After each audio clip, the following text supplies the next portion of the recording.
Isomo ryo mu gitabo cy'Ibyakozwe n'Intumwa.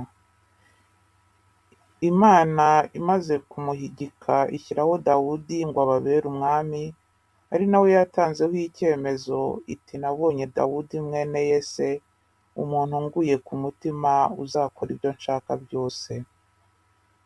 Mu rubyaro rwe nk'uko Imana yari yarabimusezeranije, niho yakuye Yezu umukiza wa Isiraheli. Mbere y'ukuza kwe, Yohani yatangarije Abayisiraheli bose batisimu yo kwisubiraho. Nuko ajya kurangiza ubutumwa bwe, aravuga ati ntabwo ndi uwo mukeka, ahubwo hari ugiye kuza nkurikiye, nkaba ntakwiriye no guhambura udushumi tw'inkweto ze. Bavandimwe, mwaba urubyaro rwa Aburahamu cyangwa se mwaba abatinya Imana, iri jambo ry'umukiro ni mwe ryohererejwe. Iryo ni ijambo ry'Imana.